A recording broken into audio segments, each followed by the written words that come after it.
have to focus our attention three major things. Three major things, वो कौन कौन सी होंगी बेटा? पहला होगा ऑब्जेक्ट, जिसको हमें स्टडी करना है. The first one is object, जिसको देखना है. The second one is frame of reference, कि जहां पर बैठ कर देखना है. और third the most important is, तीसरा क्या बच गया, कोई बताएगा? Which is the third one? Comment box में बता दो, हैंड रेज करो, कौन बताएगा? हाँ कविता, आप बताओ बेटा.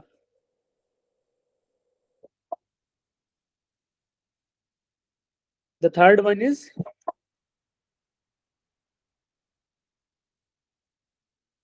अरे कभी भी किसी से भी डाउट पूछ सकता हूं मैं, सब लोग ध्यान से सुन लो. ऑब्जर्वर. देखो जानवी ने बताया the third one the most important is observer. अरे ऑब्जेक्ट को देख रहा है, बट कौन देख रहा है? Observer, right. तो ऑब्जर्वर जो है वो देख रहा है, राइट. ये तीनों चीजें हैं, इन तीनों चीजों के कॉम्बिनेशन से we will get to states of motion. The first one is state of motion and the second one is state of rest. तो स्टेट ऑफ मोशन क्या होगा? When the object is changing its position, object अपनी position change कर रहा है with respect to frame of reference या reference point के respectively. अगर ऑब्जेक्ट अपनी पोजीशन चेंज करता है, और देख कौन रहा है? ऑब्जर्वर. तो ऑब्जर्वर देख रहा है बैठकर, किसको? ऑब्जेक्ट को. क्या करते हुए? अपनी पोजीशन चेंज करते हुए with respect to frame of reference. तो इस स्थिति को क्या बोलेंगे? We will term this condition as state of motion, या to be more precise we will say it as state of relative motion. The object is changing its relative position with respect to frame of reference as observed by the observer. तो ये हो गया state of motion. And state of rest क्या होगा, कौन बताएगा? अबू सुफियान, आप बताओ बेटा. सुफियान, अबू सुफियान बताइए. अनामिका आर्या, अरे बोलो. सर जब कोई ऑब्जेक्ट अपनी पोजीशन चेंज नहीं करता है. When there is no change in the relative position of the object with respect to frame of reference as observed by the observer. Observer देख रहा है कि object is not changing its position with respect to frame of reference, तो that state of motion is called as rest. यानी कि observer is at rest with respect to frame of reference as viewed by the observer. ठीक है. तो एक term आपको दिखेगा कि स्टेट ऑफ रेस्ट और state of motion, they are relative terms. किसके रिलेशन में देखा गया? फ्रेम ऑफ रेफरेंस के रिलेशन में देखा गया. तो we can say that there is nothing, there is no such thing which is called as absolute motion और absolute rest. एब्सोल्यूट मोशन या एब्सोल्यूट रेस्ट जैसी कोई भी चीज नहीं होगी. The only thing is state of relative motion या state of relative rest. किसके रेफरेंस में? फ्रेम ऑफ रेफरेंस में. तो ये सारी चीजें जिनको समझ आई, give me a thumbs up. जिन जिन बच्चों को समझ आई, फिर मैं पूछूंगा कुछ बच्चों से. हाँ, सबको समझ आ गई? किसी को डाउट है? डाउट पूछो, जिनको डाउट रह गया डाउट पूछो. हैंड रेज करो या अनम्यूट करके डाउट पूछो. Sir can you repeat? क्या रिपीट करना है बताओ, कौन सा पार्ट आपको समझ नहीं आया? Sir the definition of rest in your words. Okay, rest की जो डेफिनेशन है, तो पहले बोलेंगे कि there is no such thing called as absolute rest. ठीक है, पहली बात. दूसरी बात हो गई कि स्टेट ऑफ रिलेटिव रेस्ट क्या होगा? State of relative rest is कि object is not changing its position with respect to frame of reference. Frame of reference के अकॉर्डिंग ऑब्जेक्ट अपनी रिलेटिव पोजीशन चेंज नहीं कर रहा. देखा किसने ऐसा होते हुए? ऑब्जर्वर ने. तो ऑब्जर्वर देख रहा है कि ऑब्जेक्ट अपनी पोजीशन चेंज नहीं कर रहा. अच्छा, इसमें एग्जांपल क्या होगा? देखो बेटा, एक बार एग्जांपल से समझो कि यहाँ पे आपको दिखाई दे रहा है क्या? ये बच्चा बैठा हुआ है, ठीक है. अब आप बैठे हो, इधर बैठे हो, दिख रहे हो? ये बैठे हुए अपने फोन के आगे बैठे हुए या लैपटॉप के आगे बैठे हो. तो आप, अगर मैं फ्रेम ऑफ रेफरेंस बोलूं कि आप इस मॉनिटर के अकॉर्डिंग क्या आप रेस्ट पे हो कि मोशन में हो? बताओ. at rest. You are at rest, right? क्योंकि ऑब्जर्वर खुद मॉनिटर के ऊपर बैठ के देख रहा है, राइट? तो मॉनिटर के अकॉर्डिंग आप रेस्ट में हो, क्योंकि आप अपनी पोजीशन मॉनिटर के रिस्पेक्ट में चेंज नहीं कर रहे। अब हमने क्या किया, सेकंड केस देखो, ये अर्थ है, राइट? अब आप तो अर्थ पे ही हो, इसी गोले पे बैठे हुए हो। अब हमने क्या किया कि ऑब्जर्वर को, जो देख रहा था, उसको स्पेस में भेज दिया। तो अब बताओ कि according to this new observer आप रेस्ट में हो कि मोशन में हो? In motion. Motion. The motion. क्यों है? मोशन, बताओ क्योंकि सर अर्थ बताओ रिवॉल्व क्यों? कर रही है। Because Earth is rotating, so. ठीक है, शाबाश हर्षिता। इन्होंने बोला कि अर्थ का एक रोटेशनल एक्सिस भी होता है, उस पे अर्थ रोटेट कर रहा है। और ये रोटेशन क्या है? रोटेशन होगा तो अब ये ऑब्जर्व यहाँ पर पॉइंट 1 पे है, कुछ देर बाद अगर रोटेट होगा तो इधर आ जाएगा ये पॉइंट 2 पे। तो चेंज हुई ना पोजीशन, और पोजीशन चेंज होते हुए किसने देखी?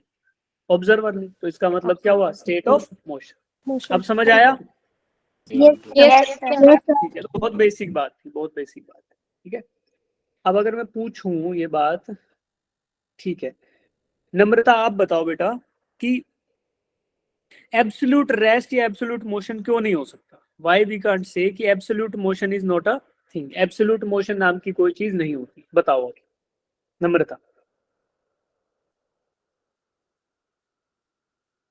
पंकज, किरण, बताओ बेटा।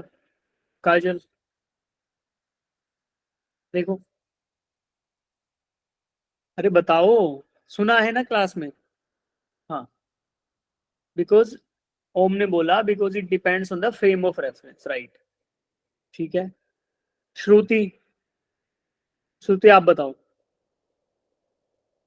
ठीक है, अब जो बच्चे आंसर नहीं कर रहे ना, अभी समझो आप लोग कि मैं जब क्वेश्चन पूछूंगा आपसे तो you should be in a state to answer that question. अगर नहीं आता तो अनम्यूट करके ये भी बोलोगे कि सर नहीं आता। ठीक है, चलो, तो ये बहुत बेसिक था, सबको समझ आ गया, आगे बढ़ते हैं। चलो, अब फ्रेम ऑफ रेफरेंस क्या हो सकता है? फ्रेम ऑफ रेफरेंस इज ऐसा फ्रेम जिसके अकॉर्डिंग हम मेजर करते हैं मोशन को। तो हमारे जनरली क्या होगा? कार्टेशियन कोऑर्डिनेट्स होता है, X axis, Y axis and Z axis. इन्हीं को बोला गया फ्रेम ऑफ रेफरेंस। और frame of reference in most of the cases is क्या होता है बेटा? ग्राउंड। कि हम ग्राउंड को फ्रेम ऑफ रेफरेंस ले लेते हैं, ग्राउंड के ऊपर चलती हैं चीजें ना, ग्राउंड को फ्रेम ऑफ रेफरेंस लेकर ऑब्जर्वर को ग्राउंड पे बैठाते हैं और फिर देखते हैं कि मोशन में है चीजें या नहीं है। जैसे आप रोड के साइड में खड़े हो बेटा, रोड के साइड में खड़े हो और आप, ये रोड था, ड्रॉ कर लेते हैं, ये रोड है, इसके ऊपर आप खड़े हुए हो। अब आपने देखा कि एक बस है, एक बस है, वो बस मूव कर रही है या रेस्ट पे है। आपने रोड के ऊपर खड़े होके देखा, तो अब ऑब्जर्वर देख रहा है इस बस को मूव करते हुए, राइट साइड में बस जा रही है, राइट? तो अब जब मूव कर रही है तो फ्रेम ऑफ रेफरेंस यहाँ पे क्या है? बताओ, किस चीज के रेफरेंस में हम स्टडी करें? ग्राउंड। ग्राउंड के रिस्पेक्ट में ये बस मूव कर रही है, और देख कौन रहा है? ऑब्जर्वर देख रहा है। ऑब्जर्वर। तो अब समझ आया? अब रिलेटिव मोशन किन दोनों चीजों के बीच में हो रहा है? बताओ, ग्राउंड एंड बस बस। ग्राउंड और बस के बीच में जो मोशन हो रहा है वही क्या कहलाया? State of relative motion.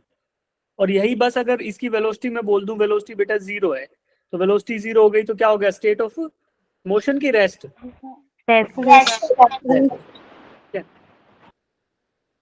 Right, चलो,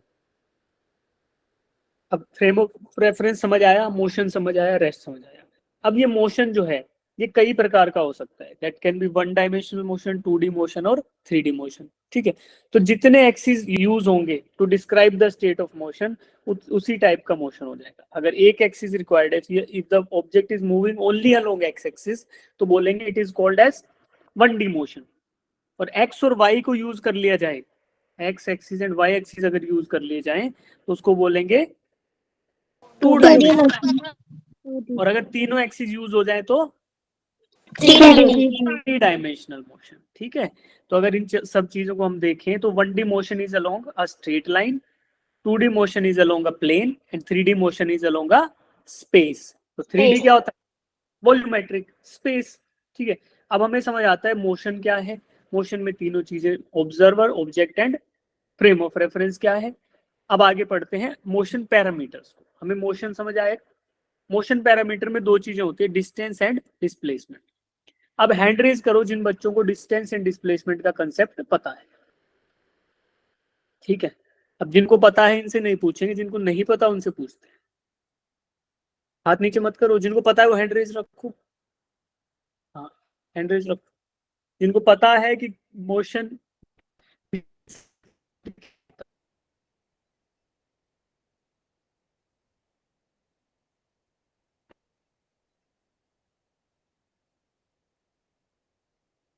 बताइए बेटा। भीमेश आप बताइए कि डिस्टेंस और डिस्प्लेसमेंट में क्या डिफरेंस होता है। What is the major difference between distance and displacement?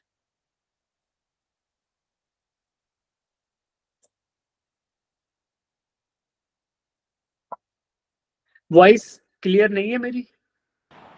Clear है ना? ठीक, ठीक है। शिखा आप बताओ बेटा। Sir, is the actual path traveled, but displacement is the shortest length that we travel. ठीक, रिहान आप बताना चाहते हैं, बताओ बेटा। रिहान।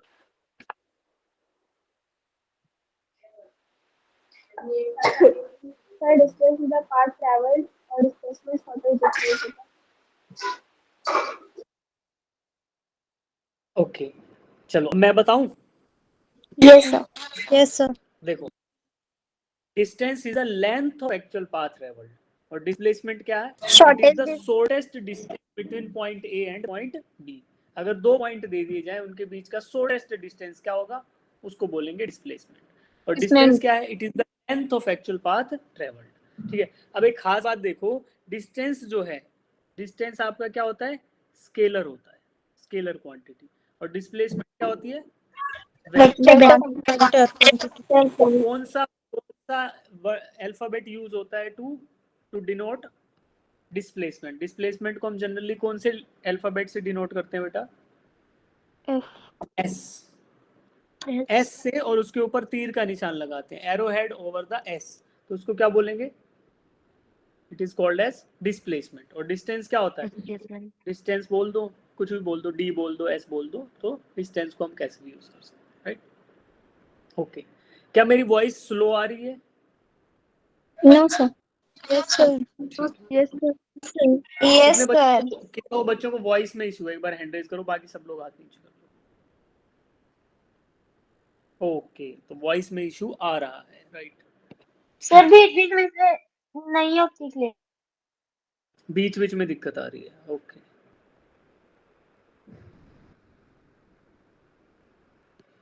ठीक है, वी विल करेक्ट दैट। होना तो नहीं चाहिए। ठीक है, तो आप इनको देखो, डिस्टेंस एंड डिस्प्लेसमेंट में आपको डिफरेंस नजर आएगा। दो एनिमेशन चल रहे हैं, इनको देखो, तब तक मैं वॉइस को रिजॉल्व करता हूँ। 1 मिनट का टाइम दो।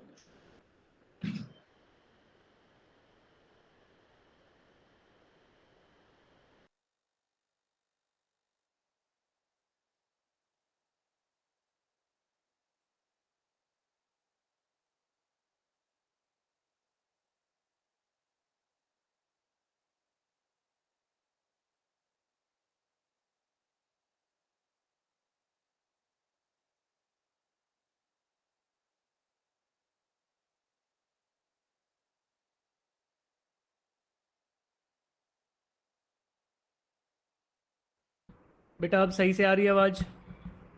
Yes sir. ये अब जिनको वॉइस के साथ इशू था कि आपकी वॉइस लो आ रही है, is it okay now? Yes sir. Yes sir. Yes sir. ठीक है, और तेज करनी हो तो बता देना। ठीक है, चलो। तो अब समझ आता है कि स्केलर क्या है, वेक्टर क्या है, डिस्टेंस क्या है और डिस्प्लेसमेंट क्या है। वेक्टर क्वांटिटी क्या होती है बताओ।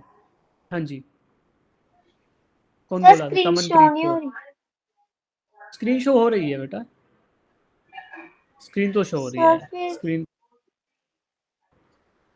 एक बार आप लीव करके फिर से ज्वाइन कर लो सर बेटा, हो फिर आ सर हो गई फिर आ क्या हो गया? सर शो हो गई, पहले नहीं हो रही थी, अब हो गई। अब हो गई, okay. Gayatri is facing issue with Hindi, right, she can't understand. Okay, we will try बेटा कि इंग्लिश में आपको पढ़ाएं, है ना। I will like Gayatri, I am repeating the same thing in English also, है ना। तो हिंदी में अगर आपको इशू आ रहा है, if you are facing issue with Hindi part, तो that don't be very much concerned, we are already doing that in English also, right? Okay, so distance is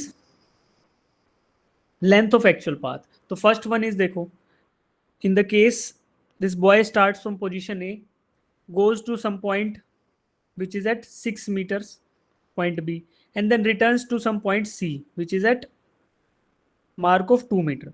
So now the total length of the total path traveled is equal to 6 meters plus this 4 meters. तो total कितना हुआ बेटा? 6 plus कितना हुआ? 10 meter. 10 हो गया। तो distance क्या हो गया? 10। Totally distance travelled over 10। और डिस्प्लेसमेंट क्या हुआ? स्टार्ट किया एक पॉइंट से, पॉइंट बी पर गया और वापस आ गया दिस पे। तो displacement is the shortest distance between initial position and final position. तो ये क्या है? 2 meters. So the displacement is 2 meters and distance is the total length. तो ये बेसिक थी, ठीक है। ओके, आपको समझ आता है ये, ठीक है। तो ये सेम चीज मैंने आपको यहाँ पे वेक्टर फॉर्म में दे दी है। तो distance covered is length A B, ठीक है। We are starting from A going to B, तो length A B plus starting from B and then going to C, तो this total length is distance, this one, and displacement is AB plus BC. This is vector form, we are not using mode sign, है ना, we are not taking the magnitude part, but this is called in vector form. तो vector AB plus vector BC, तो we will be getting vector AC. vector AC क्या होगा? starting from point A and going to point C. तो vector AC is we are starting from A and going to point C, ठीक है। So this is a vector which will initiate from point A and will terminate at point C. तो ऐसा vector draw कर दूं मैं? चलो draw करते हैं, from point A to point C. This vector is called as displacement vector, right? Point A से point C पर गए, this is called as displacement vector, right? Rishabh and Rishi, doubt है बेटा? अगर डाउट है तो we can take the doubt at this point. बोलिए। Janvi. Sir आपकी आवाज जरा ठीक से नहीं आ रही। जानवी अब बताइए। सर डिस्प्लेसमेंट में A B minus B C होगा ना? डिस्प्लेसमेंट में A B minus B C होगा। अगर मैग्नीट्यूड पार्ट की बात करें तो A B minus B C सही है, but we are talking about displacement vector. तो वेक्टर में क्या होगा? B C is a vector जो नेगेटिव डायरेक्शन में पॉइंटिंग है। बी सी वेक्टर क्या होगा? Starting from point B and going to point सी, तो ये बी सी वेक्टर है, वेक्टर बी सी। और वेक्टर ए बी क्या है? From A to B. When we are adding them in vector form तो negative sign के साथ अपने आप आ जाएगा और वो माइनस हो जाएगा, समझे? Okay sir, okay sir. Voice is not clear, voice is not clear. आ रही है सर। आ रही है ना? यस सर, आ रही है। चलिए, अब यही केस अगर लिया जाए स्टार्टिंग पॉइंट से एंड पॉइंट, तो सेम चीज यहाँ पे आपको अच्छे से समझ आएगी कि ये लेंथ टोटल लिया तो दिस इज डिस्प्लेसमेंट डिस्टेंस, और स्टार्ट से सीधा स्ट्रेट लाइन उठाया और एंड पे टिका दिया तो दिस इज डिस्प्लेसमेंट। समझ आ गया अब सब, ठीक है। एक चीज होती है पोजीशन वेक्टर। पोजीशन वेक्टर क्या होता है? The vector which represents the position of point A with respect to point B. किसी एक पॉइंट के रिस्पेक्ट में दूसरे पॉइंट की पोजीशन अगर बता रहा है, जैसे यहाँ पे पॉइंट P1 बोला और दूसरा पॉइंट P2 बोल दिया, तो P1 का position with respect to reference point, यहाँ पे रेफरेंस पॉइंट क्या दिख रहा है बेटा आपको? Point O is the reference point. तो P1 से P1 का पोजीशन दिखाया, तो this vector is called as position vector of point P1 with respect to the point O which is reference point. Similarly P2 का जो position vector है वो R2 है और P1 का R1 है। R1 is the position vector of P1 and R2 is the position vector of P2। अब अगर मैं P1 से चलकर P2 पर जाऊं, P1 से स्टार्ट करूं अपनी जर्नी को एंड टर्मिनेट एट P2, तो दिस व्हाइट कलर का vector is called as displacement vector, है ना। देखो S से रिप्रेजेंट कर रखा है इसको, तो S से हमने यहाँ पे रिप्रेजेंट किया है। We are starting from point P1 and terminating at point P2, right. अब वेक्टर का आपने पढ़ा होगा, vectors can be written in a resolved form. तो R1 वेक्टर है वो, देखो उसको लिख सकते हैं x1 in i cap direction plus y1 in j cap direction and then z1 in k cap direction. So this is the resolved form of vector R1. Similarly vector R2 का resolved form क्या है? x2 i cap, y2 j cap and z2 k cap. तो इन सबको जोड़ दें, R1 में displacement vector जोड़ दें, यानी क्या किया हमने, position vector of point P1। तो position vector of point P1 था ये, येलो से अभी हाईलाइट कर रहा हूँ, ये मार्क कर देता हूँ, दिस वन। यहाँ से चले P1, उसके बाद डिस्प्लेस किया P2 की तरफ, P1 से पहुंचे और डिस्प्लेस किया, तो हमें क्या मिलना चाहिए, position vector of point P2। देखो मिल रहा है, R2 is the position vector of point P2। तो this is the vector form में हम ऐसे एडिशन कर सकते हैं डिस्प्लेसमेंट वेक्टर्स का। Got the point? Yes sir. जिन समझ आया तो give me a thumbs up.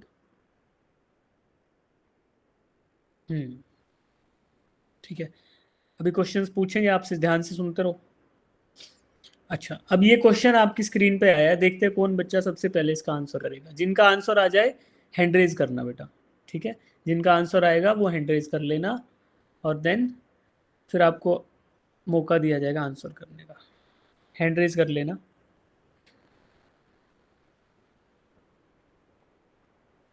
Anushka अभी अभी रिपीट करेंगे बेटा, जैसे इसको सॉल्यूशन को समझाएंगे तो आपको समझ आ जाएगा।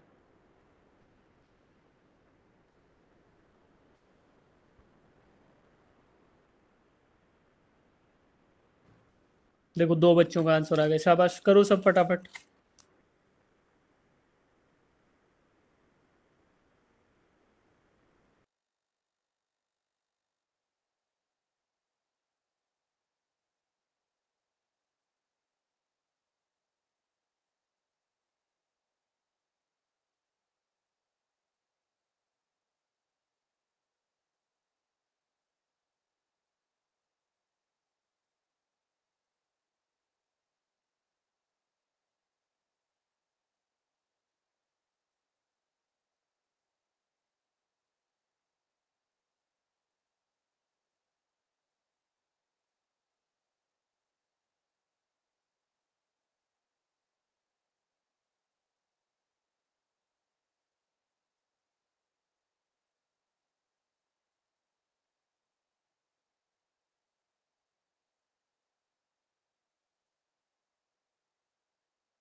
सभी बच्चे करो बेटा इस क्वेश्चन को। An old person moves on a semi-circular track.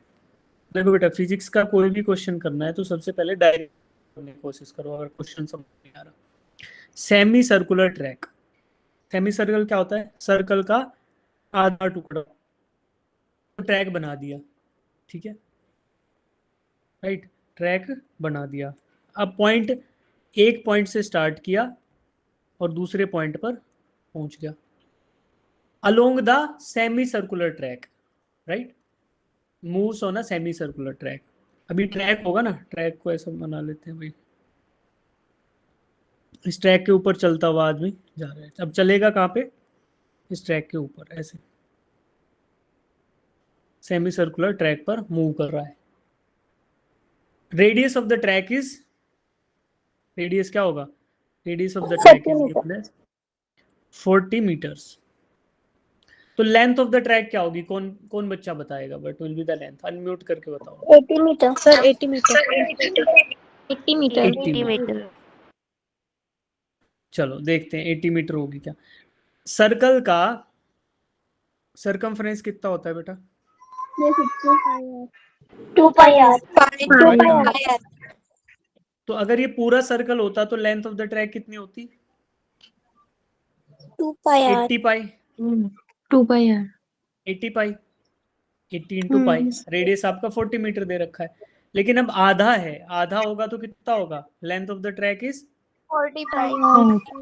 40 pi. Pi. तो 40 pi is the length of the track. अब क्या पूछा है? Find the displacement of the person. Displacement of the person पूछा है, ठीक है। तो displacement of the person from point A to point B. Displacement के बारे में क्या बताया? It is the shortest distance. तो शॉर्टेस्ट डिस्टेंस ड्रॉ कर दूं? शॉर्टेस्ट डिस्टेंस कितना होगा बेटा? ये 2 टाइम्स ऑफ 2 hours. रेडियस, तो 80 मीटर्स। 80 meter. और अगर मैं distance travelled by the old person पूछता तो कितना आता बेटा? So 126. तो 40 पाई आता, 40 इंटू पाई। तो पाई की वैल्यू 3 पॉइंट समथिंग होती है, तो 120 ये आ जाता 3.14 इंटू 40। तो इसकी वैल्यू आएगी कितनी आएगी? 126. 126 पॉइंट कितनी आएगी? सर पॉइंट 0.6 है ना? कितनी आएगी बेटा? 14 4 जा 56, 125.6 आएगी, 125.6। तो 125.6 मीटर्स। तो लेकिन अभी क्या पूछा है? डिस्प्लेसमेंट। तो डिस्प्लेसमेंट इज 80 मीटर्स। तो जितने बच्चों का आंसर आया 80 मीटर उनका सही है। एक बार तालियां बजाओ अपने लिए जिनका 80 मीटर्स आ गया। हाँ, अब जिनका नहीं आया वो डाउट पूछो। किन किन बच्चे का नहीं आया? ईमानदारी से, है ना? ईमानदारी से। अगर नहीं आ रहा तो नहीं आ रहा, क्या हो गया? आज ही तो नहीं आ रहा, एग्जाम तक आ जाएगा। हाँ, जिनका नहीं आया वो डाउट पूछो, उनके डाउट्स कहाँ पे आ गए। और मेरे को नहीं समझ आ रहा. रिहाना को समझ ही नहीं आ रहा है। ओके, ठीक है, चलो आपको समझाएंगे हम। और किसको समझ नहीं आया? सर मेरे को भी समझ नहीं आया। समझ नहीं आया. अच्छा, डिस्टेंस क्वेश्चन ही समझ नहीं आया। ओके, क्वेश्चन ही समझ नहीं आया। कोई बात नहीं, ठीक है। तो अभी के लिए इसको रखते हैं, आगे बढ़ते हैं। फिर आपको सेम कंसेप्ट का दूसरा क्वेश्चन आएगा, वो भी समझ नहीं आया तो फिर we can take the doubts at the end, ठीक है। चलो, लेकिन अभी ध्यान से सुनना है सबको। चलो ये क्वेश्चन करो, बहुत बेसिक क्वेश्चन है बेटा, ये बहुत बेसिक।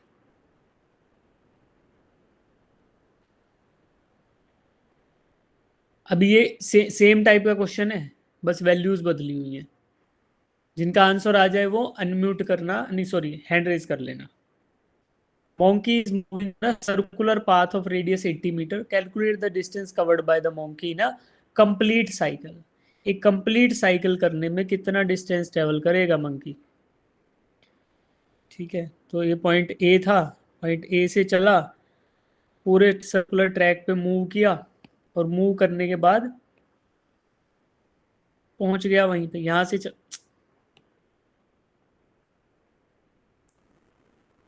यहाँ से चला बेटा, और पूरा ट्रैक मूव किया और वापस यहीं आ गया।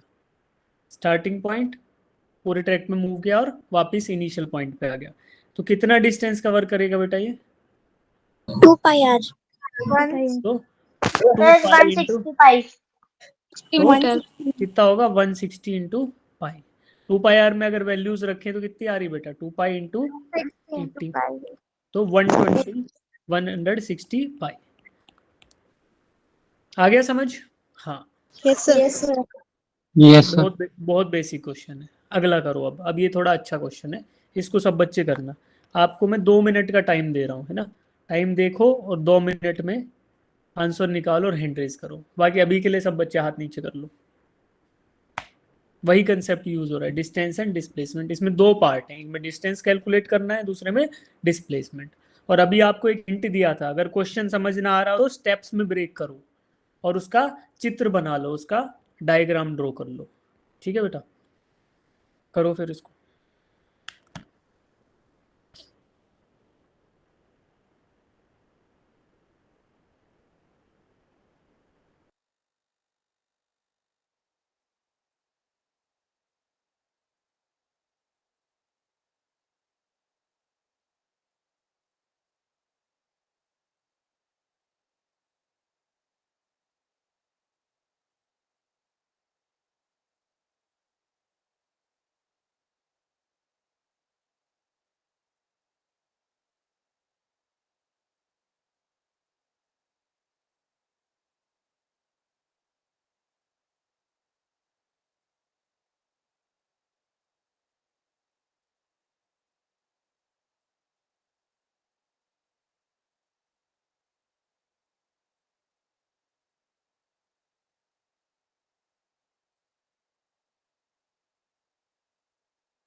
कर रहे हैं करते रहो, जिन्होंने कर लिया वो देखते रहो डायग्राम को।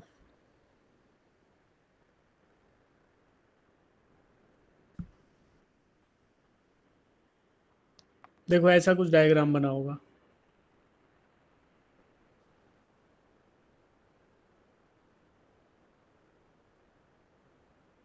जिन बच्चों से खुद से नहीं हुआ वो इस डायग्राम को देखकर एक बार ट्राई करो।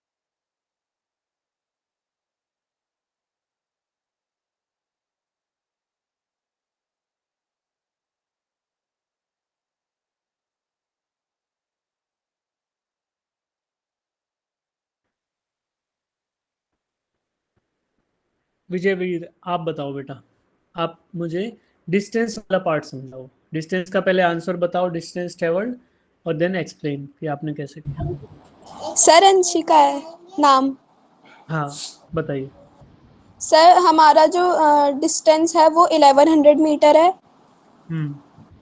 और जो डिस्प्लेसमेंट है वो 500 मीटर है। डिस्टेंस बताओ आपने कैसे कैलकुलेट किया डिस्टेंस। सर डिस्टेंस हो जाएगा 500 plus 400 plus 200 metre. 500 plus 200 plus 400। ठीक है, तो Yes, राइट है ना, तो सही है आपका आंसर। डिस्टेंस क्या होता है? Length of the actual path travelled. तो घर से चला है, होम से एच से चला, पहले 500 मीटर चला डाउनवर्ड, फिर लेफ्ट साइड में 400, देन 200, तो तीनों को जोड़ दो तो length of actual path travelled आपको मिल जाएगा, and that is called as distance. तो डिस्टेंस का answer 1100 metre is the right answer. ठीक है ऋषभ आप बताओ how you calculated displacement. Rishabh. Sir displacement वाला हो गया, डिस्प्लेसमेंट वाला नहीं हुआ अभी। अच्छा ठीक, डिस्टेंस हो गया सर। ठीक है करो। सर हम बताएं? नहीं अभी रुक जाओ बेटा, आपसे फिर पूछेंगे। जानवी आप बताओ। Sir, displacement is 500 meter. Displacement is 500 metre. Okay चलो देखेंगे, है ना। कैसे आया बेटा बताओ, डिस्प्लेसमेंट 500 मीटर कैसे निकाला आपने। सर शॉर्टेस्ट डिस्टेंस निकालना था तो h between h and s, तो I took h as a displacement is equal to under root लेके उस h ab minus cd and plus में bc स्क्वायर कर दिए सर, तो अंडर रूट 200 प्लस में और 400 is equal to under root 2500 500 answer आ गया सर।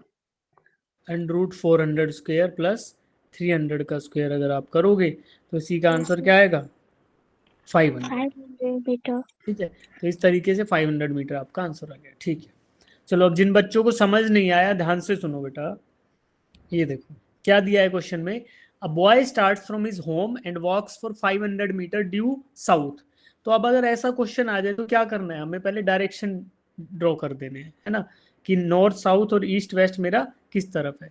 तो जनरली हम लेते हैं ईस्ट को राइट साइड में, ईस्ट के अपोजिट होगा वेस्ट, और ऊपर वाला होगा नॉर्थ और नीचे वाला साउथ। तो मैप जब आप देखते हो तो उसमें नॉर्थ को ऊपर रखते हैं, तो आप इस तरीके से ड्रॉ करोगे, east west north south draw हो गया। फिर हमने होम एच को ढूंढा कि ये बच्चा क्या करता है, होम से स्टार्ट करता है अपने जर्नी को और 500 मीटर मूव करता है साउथ की साइड। तो साउथ किधर है हमारा, नीचे के ऊपर, नीचे साउथ में गए 500 मीटर, 500 मीटर साउथ में आ गए। अब हमें क्या करना है, 400 मीटर ड्यू वेस्ट। अब वेस्ट की तरफ 400 ले जाओ, ले गए वेस्ट की तरफ, वेस्ट हमारा लेफ्ट साइड में था। अब 200 मीटर ड्यू नॉर्थ, नॉर्थ ऊपर है तो अब यहाँ जहाँ पहुंचे हो यहाँ से 200 मीटर ऊपर ले जाओ। ऐसा करने पर ये पहुंच जाता है अपने स्कूल में। So by following these 3 steps the student reaches his school. तो starts from home, 500 metre due south, then 400 metre due west, due मतलब वेस्ट की तरफ, है ना। फिर देन 200 मीटर ड्यू नॉर्थ, तो नॉर्थ की तरफ 200 metre. Now the student arrives at his school. तो ये आ गया आपका लेंथ। लेंथ क्या हुआ, 500 प्लस 400 प्लस 200, तो डिस्टेंस क्या हुआ, 500 प्लस 400 प्लस 200, और इसी को ऐड करोगे तो 1100 is the length of actual path travelled. और वही हमारा आंसर किसका है, distance travelled by the student का। और डिस्प्लेसमेंट क्या बताया था आपको, shortest distance between point A and B. तो पॉइंट ए क्या है, starting point is home, reach is school. तो starts from home and reaches school, तो shortest distance is this one. अभी जहाँ पे मूव कर रहा हूँ मैं, this is the shortest distance. तो अगर इसकी वैल्यू निकालनी हो तो कैसे निकालोगे, आपको एक ट्राइंगल दिख रहा है, राइट एंगल ट्राइंगल दिख रहा है ये वाला, यस सर। इसकी ये बेस वाली साइड कितनी है, what is this base, 400 400 is the 400। 400 कैसे मीटर। लिखा, क्योंकि ये नीचे वाला 400 है ना बेटा, तो ऊपर ये भी 400 ही होगा। ओके, ये वाली साइड क्या है, कितनी है, 300 300। 300 कैसे लिखा, जिन बच्चों को समझ नहीं आ रहा, ये पूरे का पूरा है 500, और इसमें नीचे वाला पार्ट जो है वो कितना है, 200 200 तो बचेगा कितना, 300 300। अब ऐसा ट्राइंगल जिसकी एक साइड 300 है और दूसरी साइड 400 है, तो इसका आपको हाइपोटेन्यूज निकालना है। Can be calculate using Pythagoras theorem. Pythagoras yes yes sir. Pythagoras को यूज करके हमें ग्रीन कलर का डायरेक्शन निकालना है। This is the length of actual shortest distance between point ए जो कि एच है एंड पॉइंट बी जो कि एस है। तो ये अगर हमें निकालना है तो we can use Pythagoras theorem. इसको हमने बोल दिया S, S without arrow head, है ना। तो क्या बोलेंगे कि मैग्नीट्यूड की खाली बात कर रहे हैं। कैसे निकालेंगे बेटा, जो अभी बताया आपको कि 400 का स्क्वायर प्लस 300 का स्क्वायर, इसको सॉल्व करोगे तो कितना आएगा, √1600 प्लस 900, तो √2500 कितना आता है बेटा, √2500 50 मीटर। गड़बड़ कर दिए ना हमने, इधर तो जी और इधर भी, तो अब करेंगे तो 500 मीटर्स आपका आंसर आ जाएगा। तो ऐसा triangle the hypotenuse is 500 metre. तो डिस्प्लेसमेंट का मैग्नीट्यूड कितना, 500 मीटर्स। अब बताओ डाउट्स किस किस बच्चे के बच गए, बाकी सब बच्चे हाथ नीचे कर लो, जिनके डाउट्स बचे हैं वो हाथ ऊपर करो। ठीक है, तो अभी तक तो कुछ लिखने लायक आया नहीं, फॉर्मूला वगैरह, ठीक है। यहाँ पे इसका सॉल्यूशन दिया हुआ है। अब देखो हमें क्या पूछा था, डिस्प्लेसमेंट वेक्टर पूछा था। तो अभी डिस्प्लेसमेंट का मैग्नीट्यूड तो बता दिया, डायरेक्शन भी बताना है। डायरेक्शन कैसे बताओगे बेटा, डायरेक्शन बताने के लिए अगर मैं थीटा बता दूं, if I find this theta, तो क्या मैं बोल पाऊंगा कि theta angle with the horizontal या theta angle with the east direction, जो ईस्ट डायरेक्शन है, जो ईस्ट है ना ये ईस्ट, उससे कितना एंगल पे है। तो ये थीटा निकालने के लिए क्या करना पड़ेगा, क्या यूज करूं, sine theta, cos theta, tan theta, कौन सा यूज करें बेटा, tan theta sir tangent theta, है ना। टेन थीटा क्या होता है, tan theta, what is tan theta, sin theta upon cos perpendicular upon base perpendicular upon base. वैसे sine theta upon cos theta भी बोल सकते हैं। अभी परपेंडिकुलर की वैल्यू कितनी है, 300, और बेस की कितनी है, 400। तो टेंजेंट थीटा क्या है बेटा, टेन थीटा आपका क्या आया बेटा, 3/4। 4। और यहीं अगर मैं थीटा फाइंड आउट करने के लिए बोल दूं तो थीटा क्या आएगा, theta will be equal to tangent inverse of 3/4। तो इतना angle with positive x direction या फिर with east direction, east 10 inverse 3/4 का एंगल पे आपका क्या है, डिस्प्लेसमेंट वेक्टर है। अब ये ऐसा क्यों हुआ, क्योंकि डिस्प्लेसमेंट वेक्टर कहां से कहां तक जा रहा है बेटा, from starting point two and point. ठीक है, अब देखो हमने अब भी गलती कर दी है, बताओ क्या गलती करी है, बताओ क्या गलती करी है। हमारा स्टार्टिंग पॉइंट क्या है बेटा, बताओ। साउथ। अच्छा, हमने एक गलती कर दी, छोटी सी गलती है बिल्कुल, कौन बच्चा करेक्ट करेगा उसको। होम है वो स्कूल की जगह पे आएगा और स्कूल है वो। हाँ, होम है वो स्कूल की पे आएगा, स्कूल होम। या फिर हम थीटा जो निकाल रहे हैं वो ये वाला निकाल सकते हैं, ये कौन सा थीटा निकाल सकते हैं बेटा, यहाँ पे इसको थीटा 1 बोल देते हैं। अगर हम थीटा 1 निकाल लें, देखो अगर थीटा 1 निकाल लें तो हमें वैल्यू मिल जाएगी। बट हमें थीटा 1 निकालना था, हमने क्या निकाल दिया, थीटा। तो क्या कर सकते हैं, दो तरीके, theta 1 can be written as 90 minus theta, या तो ऐसे कर लो, या फिर आप क्या कर सकते थे, आप कर सकते थे इधर थीटा 1 निकाल लेते, tangent of theta 1। Tangent of theta 1 कितना है अब बताओ, इसको क्या लिख दूं मैं, 400/300। भाई जब थीटा 1 रहेगा तो परपेंडिकुलर क्या हो जाएगा, परपेंडिकुलर होता है थीटा के सामने वाला, पर दो, तो क्या होगा, परपेंडिकुलर कौन सा होता है, थीटा के 400। सामने वाला, है ना, 400/300। तो थीटा डैश यहाँ से क्या आ जाएगा, थीटा 1 बोलो या डैश बोलो, that is tangent inverse of 4/3। तो 4/3 बोलेंगे किससे, साउथ से एंटी, साउथ से क्लॉकवाइज कितना, 10 इनवर्स 4/3। साउथ डायरेक्शन से क्लॉकवाइज मूव करना है फॉर एन एंगल थीटा 1, जो कि आपकी वैल्यू है टेंजेंट इनवर्स 4/3। और मैग्नीट्यूड कितना है, 500 मीटर्स।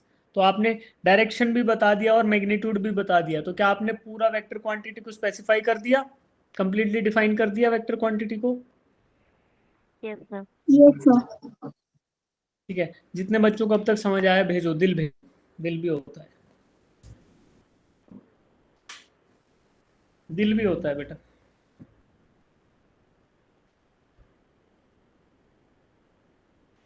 सर डिस्प्लेसमेंट वेक्टर की डायरेक्शन नहीं समझ आई। थीटा 1 की वैल्यू निकाल पाओगे बेटा, किसको यस समझ सर। नहीं आई वेक्टर, तो थीटा 1 की वैल्यू अगर निकाल पाओगे तो वही है डायरेक्शन, वेक्टर की डायरेक्शन साउथ से थीटा 1 एंगल पे किसकी तरफ, क्लॉकवाइज मोशन, साउथ डायरेक्शन से स्टार्ट करो और क्लॉकवाइज मूव करो थीटा 1 डायरेक्शन में with an angle of theta 1। Okay, tangent वाला समझ नहीं आया, ठीक है। तो टेंजेंट जो होगा वो क्या होता है, परपेंडिकुलर अपॉन बेस। तो बस वही तो लगाया है बेटा, परपेंडिकुलर अपॉन बेस। देखो यहाँ पे थीटा वैल्यू निकाली, तो थीटा के अकॉर्डिंग परपेंडिकुलर कौन सा होता है, थीटा के जस्ट सामने वाला, तो 300/400 था। थीटा 1 निकालना था, तो थीटा 1 के सामने पर जो आता है वो परपेंडिकुलर होगा, 400 डिवाइडेड बाई 300। तो टेन थीटा 1 इज 400/300। तो आपको डायरेक्शन कैसे निकाल सकते हो, starting from this vertically downward direction. Vertically downward direction कौन सी है, साउथ। साउथ से शुरू किया, क्लॉकवाइज मूव किया, कितने एंगल पे, थीटा 1 एंगल पे। तो starting from south for an angle theta 1 जो की वैल्यू है 10 इनवर्स 4/3, यही डायरेक्शन है। ठीक है, चलो अब बढ़ते हैं आगे। अब बात करते हैं स्पीड की एंड वेलोसिटी की। तो स्पीड और वेलोसिटी भी ठीक वैसे ही डिफाइन होगा जैसे आपने डिस्टेंस और डिस्प्लेसमेंट डिफाइन किया था। स्पीड आपकी क्या होती है, स्केलर क्वांटिटी, और वेलोसिटी होती है वेक्टर क्वांटिटी। ठीक है, अभी इन तीनों चीज़ों को पढ़ो, एक बार इनको पढ़ो, मन मन में पढ़ो, स्पीड के बारे में क्या क्या लिखा है उसको पढ़ो, फिर वेलोसिटी के बारे में जो जो लिखा है उसको पढ़ो, मन मन में पढ़ो, 1 मिनट का टाइम लेकर।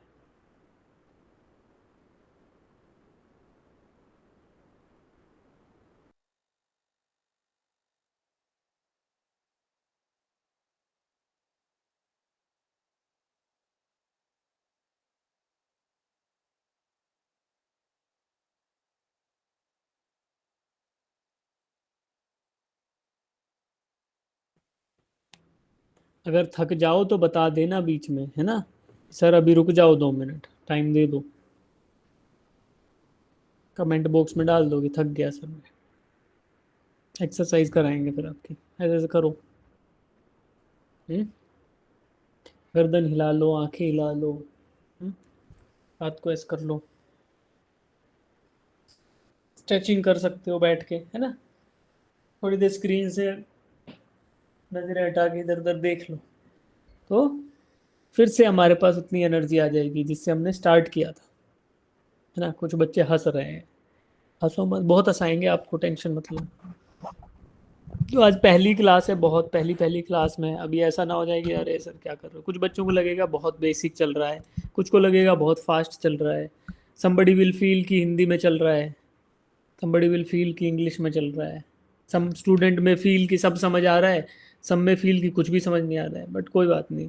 हमें क्या करना है, क्या करना है बेटा, what we decided yesterday कि we have to attend every class, her class attend करो, हर एक टेस्ट में आओ, तो क्या होगा, धीरे धीरे जो हमारी करंट स्टेट है, करंट हमारा एकेडमिक लेवल है, वो इम्प्रूव हो जाएगा, है ना। बट उसके लिए we have to stay for the classes, we have to study, है ना। तो हमें क्या करना पड़ेगा, we have to be very consistent with our studies, ठीक है।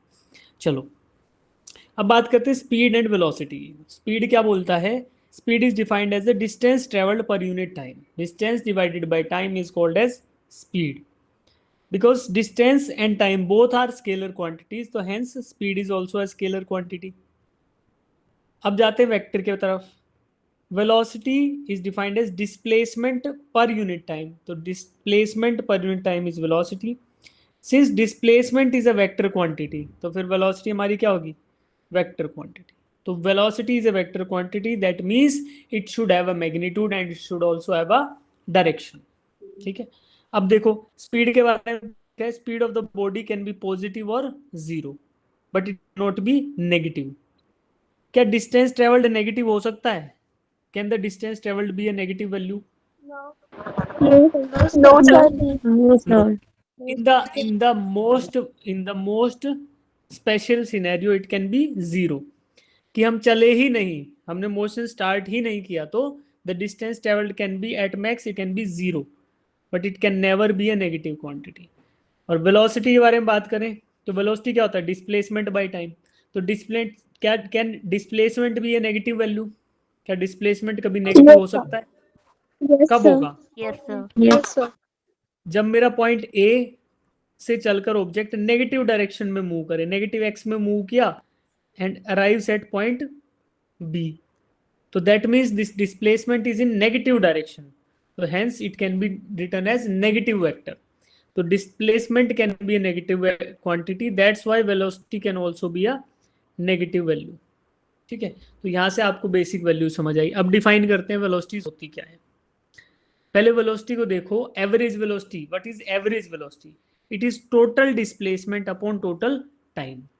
तो we are starting from initial position, initial position मैंने बोला this is position I, and we are finishing our motion at some final position F। तो motion is being carried out from initial position I to final position F। तो यहाँ पे displacement कितना हुआ बेटा, displacement is position vector of final point, यानी F का position vector था RF minus position vector of initial point, तो this is the displacement vector. तो डिस्प्लेसमेंट वेक्टर को अगर मैं लिखूं vector S, that has to be equal to position vector of final point minus position vector of initial point. तो this S is the displacement vector between initial and final position. और motion जब हो रहा था when the object is moving from I to F, क्या होगा, time मान लो इधर था T at initial point, this time is at T at final point. तो what is the time taken during this motion, कितना टाइम लगा बेटा, डेल्टा T कितना हुआ, फाइनल टाइम माइनस, ठीक है, TF माइनस TI। हाँ जी, डाउट है बेटा, R इज पोजीशन वेक्टर, अभी बताया था ना कि मान लो एक एक्स और वाई एक्सिस है, ये एक्स एक्सिस और ये वाई एक्सिस। अब यहाँ पे मान लो पॉइंट ये आई है, ठीक है, आई का position vector with frame of reference, this is called as position vector I. ऐसी फाइनल पॉइंट होगा कोई जिसको मैंने ड्रॉ कर रखा है ऊपर, फाइनल एफ, तो इस फाइनल का रेफरेंस पॉइंट से कितना पोजीशन वेक्टर होगा, that is called as R F. ठीक है, तो R F minus R I is क्या, this is called as displacement vector, that is R F minus R I. तो एवरेज वेलोसिटी की बात कर रहे थे, भूलेंगे नहीं। What is average velocity, total displacement upon total time. जब आई से मूव कर ऑब्जेक्ट एफ पर गया तो यहाँ पे कितना डिस्प्लेसमेंट हुआ, आर एफ माइनस आर आई, और टोटल टाइम कितना यूज हुआ, T F minus T I. तो दिस एवरेज वेलोसिटी को डिनोट करना है तो total displacement divided by total time. याद रख लोगे ये चीज। Yes sir. अब इतना Yes, जो sir. लिखा है ये लिखो खाली, average velocity is equal to total displacement upon total time. Total नहीं भी लिखोगे डिस्प्लेसमेंट के केस में तो चल जाएगा, डिस्प्लेसमेंट का मतलब ही होता है total displacement upon total time. और उसके बाद ये वाला फॉर्मूला लिखो, लिखो नोट्स बना रहे हो उसमें लिखो इसको।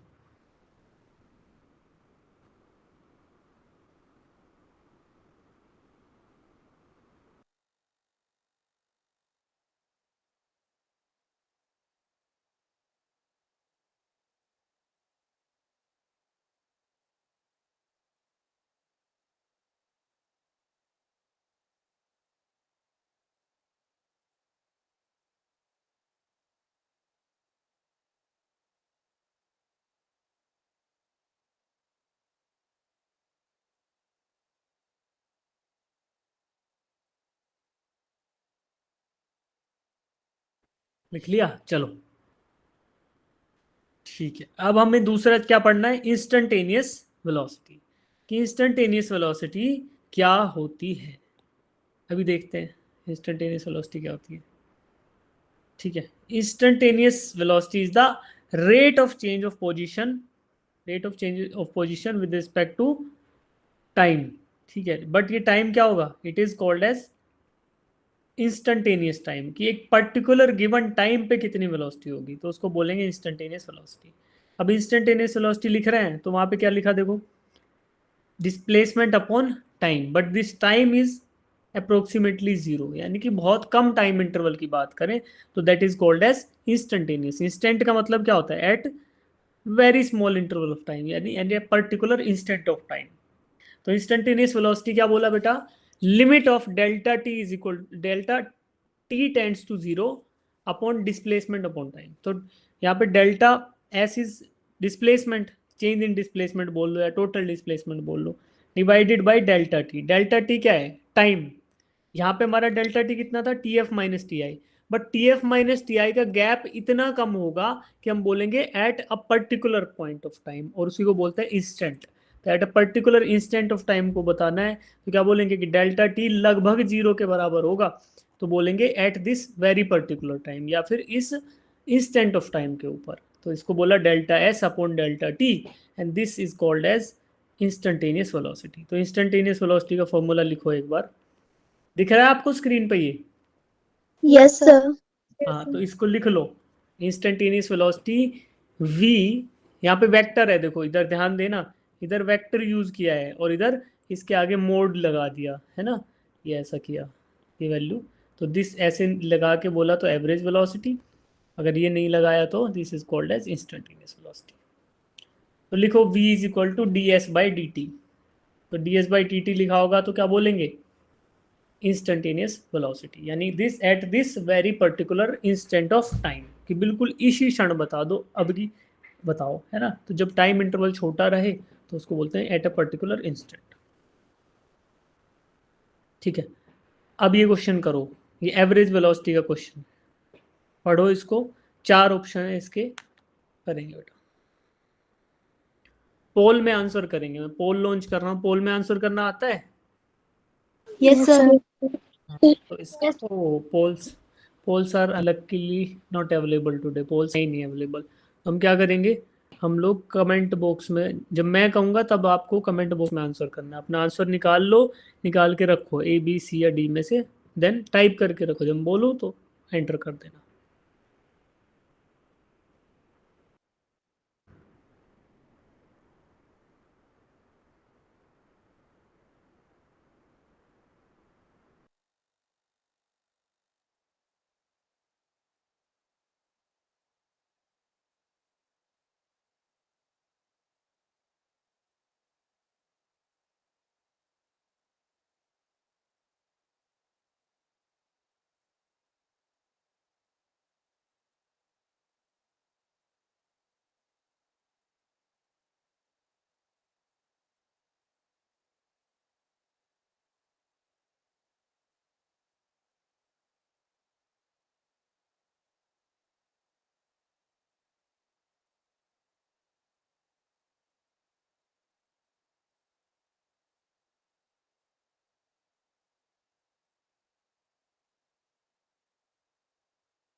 हाँ बेटा, डाउट है अंकुश?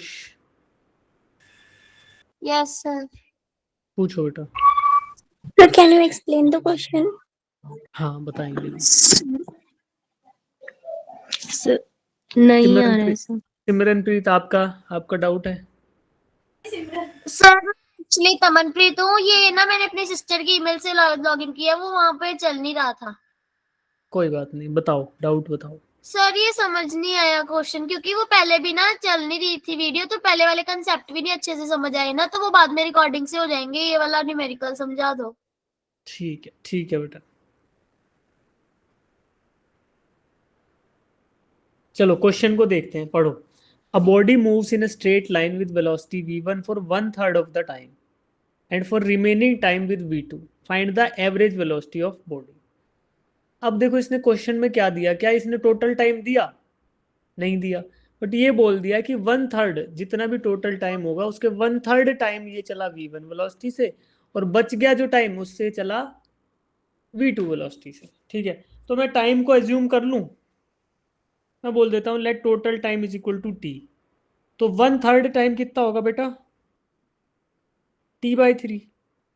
और बचा हुआ रिमेनिंग टाइम क्या होगा? रिमेनिंग टाइम कितना बच जाएगा? t/3। अगर t आपका टोटल टाइम है और 1/3 टाइम कितना होगा? t/3। तो रिमेनिंग टाइम क्या होगा? t minus t/3। क्या आएगा इसका आंसर? 2t/3। t/3। अब t/3 टाइम में कितनी वेलोसिटी से चला है? क्वेश्चन में पढ़ो, कितनी वेलोसिटी से चला है t/3 टाइम में? v1 velocity. और रिमेनिंग टाइम में कितनी वेलोसिटी से चला है? v2। यानी 2t/3 टाइम में चला है v2 वेलोसिटी से। अब बोल रहा है find the average velocity. Average velocity का फॉर्मूला क्या था अभी बताओ, लिखवाया था आपको नोट्स में। Total displacement total displacement upon total time. मैं डिस्प्लेसमेंट निकाल सकता हूँ क्या? Yes, sir. कैसे निकालूंगा? Velocity into time. Sir, velocity into time. Time.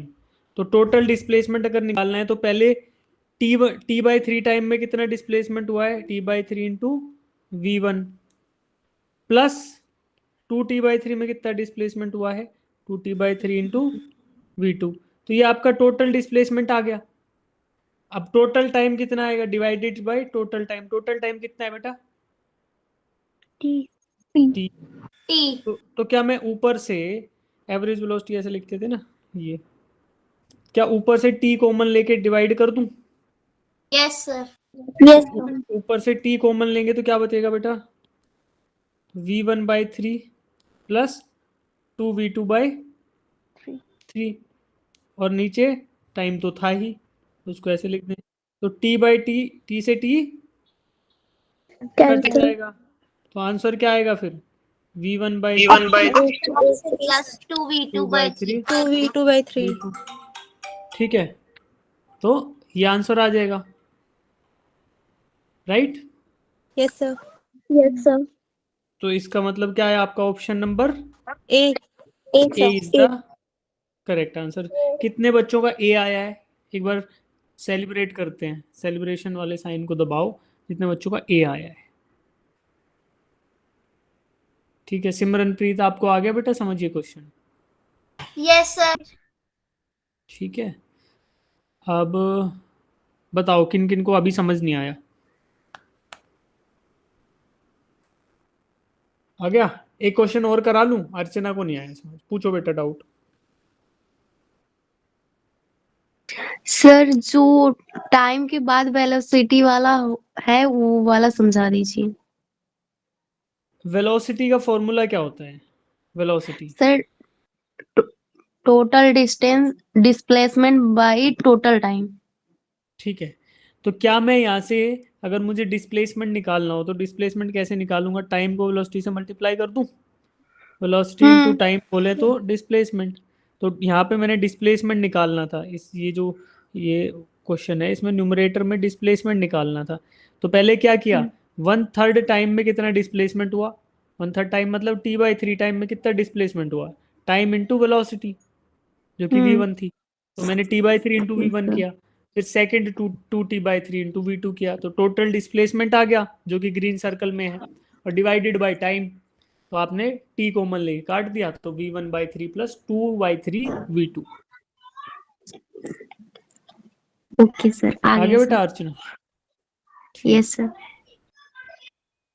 चलो एक क्वेश्चन और कर लेते हैं, पहली क्लास है, फिर आपको ना ज़्यादा बोर नहीं करेंगे, थोड़ी देर बात करेंगे फिर छोड़ देंगे। ठीक है इसका सॉल्यूशन बेटा यहाँ दिया हुआ है पीपीटी में ऑलरेडी, अभी नोट शेयर होंगे तो उसमें मिल जाएगा आपको। चलो ये क्वेश्चन और कर दूँ, ये है इंस्टेंटेनियस वेलोसिटी का। इंस्टेंटेनियस वेलोसिटी का फॉर्मूला क्या लिखवाया था देखो नोट्स में, ds बाई dt थी है ना, और इसी को क्या लिखते थे, v is equal to limit of time tending to zero. इसका मतलब डेल्टा टी की वैल्यू लगभग जीरो रहेगी, और उस पे क्या फॉर्मूला था, क्या था ठीक है ये फॉर्मूला था इंस्टेंटेनियस वेलोसिटी का। तो इसी को क्या बोलते हैं, differentiation, differentiation of displacement with respect to time. अब देखो क्वेश्चन में क्या क्या दिया और क्या पूछा है, करो ट्राई।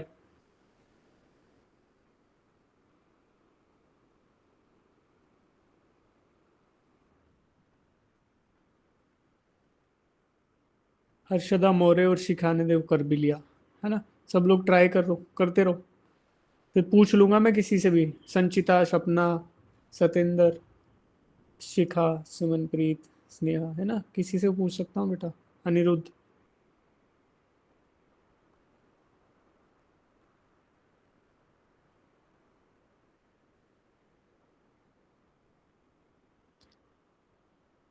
डिस्प्लेसमेंट आपको वेक्टर फॉर्म में दे दिया कि x is equal to 4t² plus 2t in metres, its instantaneous velocity at 2 seconds आपको बताना है।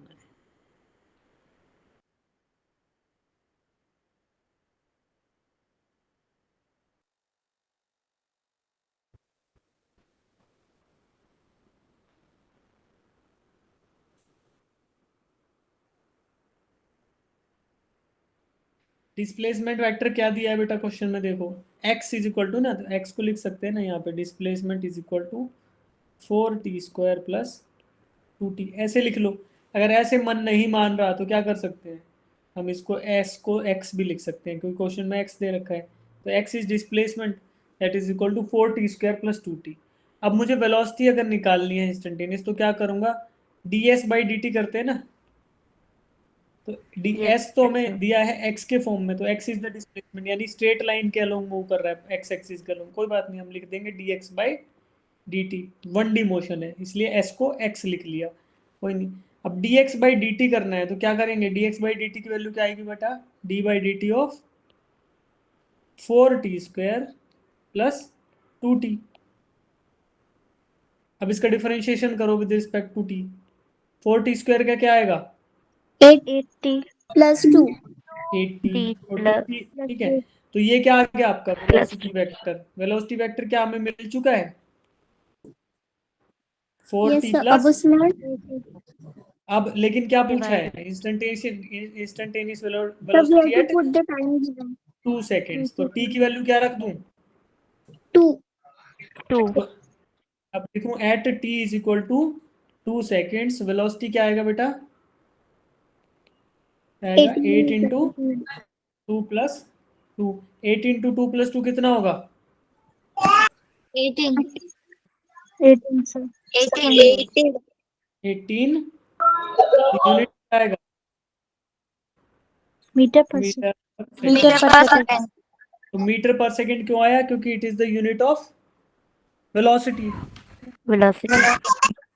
तो फिर ऑप्शन कौन सा सही हुआ? Option B B is the right answer. कितने बच्चों का अब तक का सब कुछ समझ आया? एक बार जिनको समझ आया हैंड रेज करो, इनको सब कुछ समझ आया।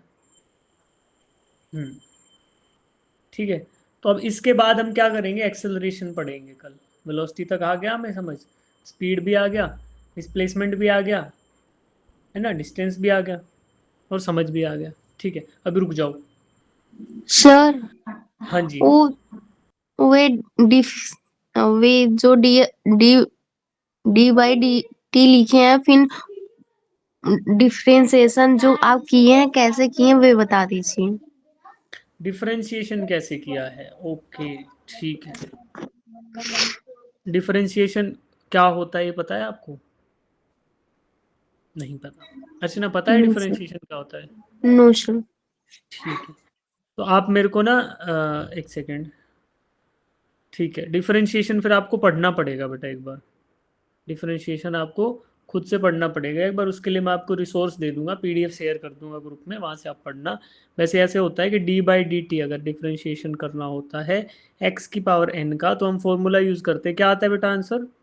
एन इंटू एक्स की पावर एन माइनस वन। तो एक्स की पावर 2 था, टी की पावर 2 था, तो टी की पावर 2 का क्या हुआ? 2t इंटू 2 माइनस वन, तो 2t इंटू 4 आया 8t, और टी की पावर 2 माइनस वन आया t, तो 8t ऐसे आ गया।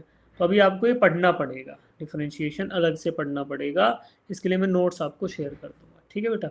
अब एक बच्चा पूछ रहा है कि नोट्स क्या मिलेंगे? बिल्कुल मिलेंगे, क्लास के नोट्स के साथ साथ आपको फिजिक्स में एक और तरीके के नोट्स दूंगा मैं, वो देखो अभी दिखा देते हैं आपको कौन से नोट्स मिलेंगे। कुछ शॉर्ट नोट्स भी मिलते हैं। ठीक है, इलेक्ट्रोस्टैटिक्स खुला हुआ है यहाँ पे, बंद कर देते हैं इसको। ठीक, अब शॉर्ट नोट्स कहाँ दिखाऊँ मैं आपको? देखो, जैसे मैकेनिकल प्रॉपर्टीज ऑफ फ्लूइड्स के शॉर्ट नोट्स दिख रहे हैं आपको? Yes sir. 1 page, 2 page, 3 page में पूरा चैप्टर खत्म, कहीं और पढ़ने की जरूरत नहीं है ना। तो ऐसे ही ये तो 3 पेज में है, मोशन इन 1D 2D, है ना, इस तरीके के एक एक 1.5 पेज में सब निपट जाएगा। तो ये नोट्स भी मैं आपको शेयर करूंगा, जैसे जैसे पढ़ाऊंगा आपको इस तरीके के नोट्स भी मिल जाएंगे। यहाँ पे रेलेवेंट थ्योरी और उससे रिलेटेड फॉर्मूला गिवन है, तो इनको आप एज ए फॉर्मूला शीट भी यूज़ कर सकते हो, एज ए कंसेप्ट भी यूज़ कर सकते हो, एज अ रिवीजन शीट भी यूज़ कर सकते हो। ठीक है, तो मोशन इन 1D की जो शीट है वो मैं आपको अभी आज शेयर कर दूंगा, उसको पढ़ना, कल उसमें हाईलाइट कर देंगे चीज़ों को, और फिर आराम से आपको रिमेंबर करने में, नोट्स बनाने में कोई दिक्कत नहीं आएगी। सारी की सारी 11th की भी और उसके बाद 12th की भी सारी की सारी शीटें। तो सारा का सारा फिजिक्स का जो रटने का कार्यक्रम है, चीज़ों को समझने का कार्यक्रम है, वो इन शीट से हम कंटिन्यू करेंगे। बोलो ओके है कि नहीं? Yes sir. हमें अब हमें 5 किताबों से पढ़ना ही नहीं है, हमें इस सीट से पढ़ना है और क्वेश्चंस करने हैं। ठीक है, तो ये सारी चीजें आपको मिल जाएंगी। हाँ जी सर, नोट्स हिंदी में नहीं मिलेंगे? बेटा, हिंदी में तो आपका पेपर भी नहीं आता हिंदी में, हिंदी में नोट्स अवेलेबल तो नहीं है मेरे पास, नहीं कहीं भी अवेलेबल नहीं है। तो आप धीरे धीरे इंग्लिश में सीखो और क्लास में ध्यान से सुनो। जब क्लास में ध्यान से सुन लोगे तो आपको समझ आने लगेगा। फिर फॉर्मूला है ना, जैसे बर्नौली का फॉर्मूला, तो हिंदी में भी यही रहेगा। Yes sir. ठीक है, अब कितने बच्चों को आज पूरा समझ आया? हैंड रेज करो। अगर हम 11th का रिवाइज करने के बाद 12th का इसी अंदाज में पढ़ेंगे तो क्या आप अच्छे समझ पाओगे? Yes sir. तो अब एक वादा करो कि क्लास में हर बच्चा आएगा, चाहे समझ नहीं आ रहा तो आप डाउट पूछेंगे, आप क्लास के बाद डाउट पूछ लेंगे, आप ग्रुप्स में चीज़ें पूछ लेंगे, बट क्लास अटेंड जरूर करनी है ना। ऐसा मत करना 5 क्लास करी, छठी से आप गायब, है ना। तो दैट शुड बी अवॉइडेड। वादा करो। हाँ प्रोमिस लिख रहे हैं कुछ लोग, दिल भेज दो। ऐसे देख, मैं दिल भेज के दिखाता हूँ तुम्हें, देखो ऐसे दिल भेज दो, भेजा ना? नहीं तो फिर क्या होगा, फिर मुझे गुस्सा आ जाएगा, है ना? तो ऐसे प्रॉमिस हो रखा है ना, तो आप लोग क्लास में आएंगे। अब इसको तो कर देते हैं बंद। अब आप अपने बारे में बताओ, फिर धीरे धीरे सब समझ जाएंगे चीज़ों को, ठीक है? इसको कर दिया बंद। पढ़ाई हो गई आज, पहली क्लास में इतनी पढ़ाई काफ़ी है। 3-4 मिनट बचे हमारे पास, बोलिए। 1.5 घंटे में दिक्कत तो नहीं आई? किसी को थकावट महसूस तो नहीं हो रही है? No sir. कितने बच्चे बोर हुए क्लास में, है ना? तो दिक्कत नहीं है, अभी पहली क्लास थी। धीरे धीरे जब मैं आपको जान जाऊंगा, आप मुझे जान जाओगे, तो बोरियत तो हमारी क्लास में भटकेगी भी नहीं, है ना? नहीं भटकती है। मस्त मजाक करता हूँ मैं क्लास में, ठीक है? तो आज पहली क्लास है, थोड़ा थोड़ा धीरे धीरे इनफॉर्मल हो जाएंगे, आप सबको धीरे धीरे समझ आ जाएगा। मैं अच्छे से पढ़ाऊंगा, बस एक ही उद्देश्य रह जाएगा। क्या रहेगा बेटा? लर्निंग, है ना? हम लोग क्लास से सीख के जाएं, उनको इम्प्लीमेंट करें और फिर